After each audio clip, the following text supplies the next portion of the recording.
कम ऐसे मौके आते हैं जब आप आंदोलन को लेके अंदर से खुश होते हो, उत्साहित तो आप होते हो लेकिन आप खुश होते हो। ये दूसरा या तीसरा मौका है, किसान आंदोलन के समय मौका है, तो एक आज एक मौका आया है कि हरियाणा की धरती पे कोई आंदोलन हो रहा है और इस बात की हमें तहे दिल से खुशी है। तो सबसे पहले तो आप सभी जितने भी यहाँ तमाम मौजूद लोग हैं और सबसे पहले एचयू के छात्रों को मैं इनकलाब जिंदाबाद पेश करता हूँ, लाल सलाम और जय भीम पेश करता हूँ, आपके जज्बे को सलाम करता हूँ। मैं खुद हरियाणा की धरती से आता हूँ, यहीं पे नजदीक सिरसा में मेरा गांव है। तो अभी बात चल रही थी थोड़ी देर पहले कि वीसी बेशर्म है, सरकार बेशर्म है, ये है वो है। तो एक पंजाबी में कहावत होती है कि बेशर्मा दी डुल की दाल ते कहते ऐसी तो ऐਵੇਂ खाने हैं। बेशर्म लोगों की जब दाल नीचे गिर जाती है तो वो बोलते कि हम चाट चाट के खाते हैं। तो जो बेशर्मी है ना, बेशर्मी इनके खून में है। तो आप इनसे शर्म की या किसी भी तरह के अच्छे व्यवहार की उम्मीद ना रखें। सबसे पहली बात तो मैं आपसे ये करना चाहूंगा, आपकी जो डिमांड्स है, चाहे वो फेलोशिप की डिमांड है, चाहे वो किसी भी डिमांड है, आप जब तक उसको सिस्टमेटिकली नहीं समझोगे आप इस अटैक को नहीं समझ पाओगे। जैसे कि पहले साथियों ने बोला कि ये जो अटैक है ये अकेला एचयू पे अटैक नहीं है, ये पूरे देश की शिक्षा व्यवस्था पे अटैक है, ये देश के हर एक गरीब, दलित, आदिवासी महिलाओं के उन सपनों पे अटैक है जो कि शिक्षा लेकर थोड़ा आगे बढ़ना चाहते हैं। हर एक जगह यूनिवर्सिटियों को प्राइवेटाइज किया जा रहा है। जिस जेएनयू का फंड 2-2.5 करोड़ रुपए हुआ करता था उसका घटा करके 650 करोड़ कर दिया गया है। उस जेएनयू में 9000 बच्चे पढ़ते हैं। आप देखिए कि आपका फंड 950 करोड़ है। आप मुझे एक यूनिवर्सिटी बता दीजिए हरियाणा की एचयू को छोड़ के, एक यूनिवर्सिटी बता दीजिए हरियाणा की एचयू को छोड़ के जिसका हम नाम गर्व से ले सके कि हमारे पास एक यूनिवर्सिटी है। कोई एक सिंगल ऐसी यूनिवर्सिटी नहीं है एचयू को छोड़ के जिसका हम देश में या पूरे विदेश में नाम गिनवा सके। क्या खड़ा किया इन लोगों ने? इस सरकार ने खड़ा किया अशोका, इस सरकार ने खड़ा किया जिंदल, इस सरकार ने खड़ा किया एलपीयू, इस सरकार ने खड़ा किया एमईटी, जहां पे हरियाणा का किसान, मजदूर, आदिवासी, दलित, महिलाओं के बच्चे नहीं जा सकते, वहां पे सिर्फ पूंजीपतियों के बच्चे जा सकते हैं। हम जो हरियाणा का बचा खुचा शिक्षा व्यवस्था है उसको पूंजीपतियों के हाथों में नहीं जाने देंगे। ये जो पहला अटैक हुआ है छात्रवृत्ति को कम करने का, ये जो ऐसी यूनिवर्सिटियां बची हुई है इनको बेचने का काम किया गया है। और एक बात और बता दूं, जिन लोगों के हाथ में सत्ता है ना उनका आप कैरेक्टर समझिए। मेरे पास जब हमने जेएनयू में पुतला फूंका नायब सैनी का और साथ में आपके वाइस चांसलर बेशरम बलदेव राज का, तो हमें कुछ साथियों ने यहां से बोला कि आप सरकार के खिलाफ क्यों बोलते हैं। तो मैं यहां जितने भी साथी मौजूद है, अगर उनको कोई वहम है कि सरकार और वाइस चांसलर अलग है तो आप इस बात को भूल जाइए। दोनों एक ही थाली के चट्टे बट्टे हैं, वो सरकार का ही लगाया हुआ है। वो जो दलाली कर रहा है वो सरकार की दलाली कर रहा है, बलदेव राज नायब सैनी की दलाली कर रहा है, वो आरएसएस की दलाली कर रहा है, वो बीजेपी की दलाली कर रहा है, वो किसी और की दलाली नहीं कर रहा। तो आपको अपने दुश्मन को पहचानना होगा कि ये खत्म कौन कर रहा है शिक्षा व्यवस्था को। सबसे पहली बात, जिनके हाथ में सत्ता, एक कहावत है हमारे बागड़ी में का जगह ने जुत्ती निकाल के खाने दिया तो पर जेनी में थाली निकाल के देते तो बच्चा गोली अन्य जुत्ता ही आदत बना रही है, अन्य जत्ता जुत्ता उगाल के ना दे नहीं तो समझ को नहीं है। एक बात मैं तुम बता दूं।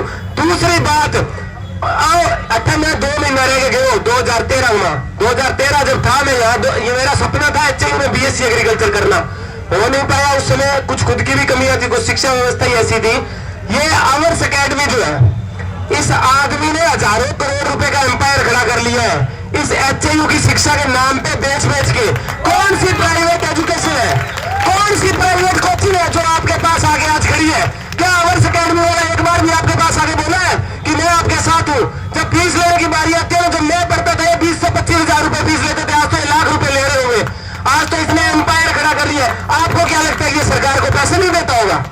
ये पूरा का पूरा नेक्सस चल रहा है शिक्षा व्यवस्था को बेचने का, जिससे क्या है कि गरीब, आदिवासी, दलित, महिलाएं, मजदूर, किसान, जो कि इस देश का 80 से 85% हिस्सा है, जो कि कमा के देता है, वो कुछ बोल ना पाए। अगर वो शिक्षित हो गया तो वो बोलने लग जाएगा। ठीक है, तो हमारे जो हरियाणा का कल्चर है और जो हरियाणा की संस्कृति है उसको एक नया रूप दे दिया है। एक खटोला जेल के भीतर, एक खटोला जेल के बाहर, क्या बेहूदगी है। मतलब ये थोड़ी कल्चर है। हमारा कल्चर दलालों के साथ दलाली करने का नहीं है। हमारा कल्चर इन लोगों के गिरेबान पकड़ के इनको नीचे पटकने का है, और जो कि हमने हमेशा किया और आगे भी करते रहेंगे। ये हमारे पूर्वज थे जिन्होंने तीनों किसानों ने ग्रीन बिल आए थे, काले कानून आए थे, जब पंजाब के किसान वहां निकले थे तो हरियाणा के किसान आके तैयार मिले थे कंधे से कंधा मिला के दिल्ली कूच करने के लिए। हमारी वो विरासत है, हमारी वो संस्कृति है, हमारी कोई गुंडागर्दी की संस्कृति नहीं है। हरियाणा के कल्चर को तो बदनाम किया जाता है। और ये जो आपके प्रोफेसर आपका सिर फोड़े हैं, ये कोई प्रोफेसर नहीं है, ये गुंडे हैं, ये दलाल है। और एक बात और बता, गुरु जो होता है उसको सबसे बड़ा दर्जा दिया जाता है, लेकिन गुरु का भी चरित्र पहचानना चाहिए। ऐसे गुरु जो है ना, इनको तो गुरु क्या है, इनको तो चपरासी बनाने का भी हक नहीं होना चाहिए। ये जो सर फोड़ने आए हैं ना आज बच्चों का, ये दलाली करके आरएसएस बीजेपी की यहाँ पे लगे हैं। और इसने ये लाठियां इसलिए बरसाई थी कि थोड़े से नंबर और बढ़ जाए, थोड़ा सा और दलाली कर लूं, क्या पता जल्दी से प्रमोशन हो जाएगा। यही बलदेव राज ने किया। ये बलदेव राज बीजेपी के मंचों में जाके बैठा रहा है, जिसके खुद के खिलाफ केस दर्ज है, जिसके खुद के अपॉइंटमेंट में केस दर्ज है। ये हमें सिखाएगा कि हम सही है या गलत है। दूसरी बात, मुझे पहले साथियों ने बताया कि 7 अक्टूबर को आपने एक ज्ञापन सौंपा था जिसमें आपने बोला था कि छात्रवृत्ति बढ़नी चाहिए। आपकी डिमांड जो है वो ये होनी चाहिए कि सभी के लिए छात्रवृत्ति और छात्रवृत्ति बढ़े। आप इस सरकार के सत्ता के खेल को समझिए थोड़ा। ये हमारे साथ वहां बहुत बार होता है, आरएसएस के आदमी डाले जाएंगे, सरकार के आदमी डाले जाएंगे आंदोलन के अंदर। पहले क्या होगा, तेल होगा 50 रुपए, ठीक है, तेल को बढ़ा के कर देंगे 80 रुपए। आप आंदोलन करोगे उसको घटा के 70 कर देंगे। 20 रुपए तो फिर भी नुकसान में गए ना। हमारी मांग ये है कि 50 वाला 40 हो, न कि ये कि 70 पे आगे तो खुश हो जाए। तो आप डिमांड ऐसी रखिए कि प्रशासन सोचने पे मजबूर हो जाए। आधी अधूरी डिमांड लेके हमें नहीं उठना है, हमें आंदोलन कामयाब करवा के उठने हैं यहाँ से। और मैं ज्यादा आपका समय नहीं लूंगा, मैं सिर्फ एक कविता पढ़ने चाहता हूं, उसके बाद मैं अपनी बात को विराम दूंगा। ये पास की कविता है और इसको आप समझिएगा। एक बात और, मैं एक बात मेंशन करना भूल गया, संविधान की बहुत बात हो रही थी, संविधान के दायरे में रह के बात करने की बात हो रही थी। जब संविधान बनाने वाले ही मारने पे तुल जाए तो फिर उस संविधान का क्या करें। सीधी सी बात यह है कि संविधान तो ये जो सत्ता में बैठे इनके पास मेजोरिटी है, संविधान तो कल को बदल देंगे। संविधान बदला जाएगा हमारी मर्जी से, जैसा हम चाहेंगे वैसा, जनता जैसा चाहेगी वैसा संविधान होना चाहिए, नहीं तुम्हारा पगमावे झूठ, ठीक है। सीधी सी बात है, इनको ये बात समझना चाहिए। संविधान का जो दायरा है उसको भी आपको समझना चाहिए। संविधान का दायरा लगा कर आपके ऊपर धारा 144 लगाई जाती है, तो आपको इस बात को भी समझना होगा कि संविधान भी बहुत बार ऐसी चीजें करता है।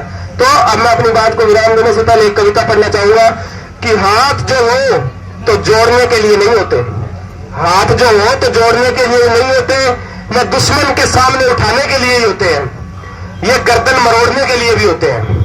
हाथ जो हो तो जोड़ने के लिए नहीं होते, न दुश्मन के सामने उठाने के लिए ही होते हैं, ये गर्दन मरोड़ने के लिए भी होते हैं। हाथ जो हो तो हीर के हाथों से चूरमा खाने के लिए नहीं होते, जेलों की सलाखें तोड़ने के लिए भी होते हैं। हाथ मेहनत करने के लिए नहीं होते, हाथ केवल मेहनत करने के लिए नहीं होते, ये लूटते हाथों को तोड़ने के लिए भी होते हैं। शुक्रिया।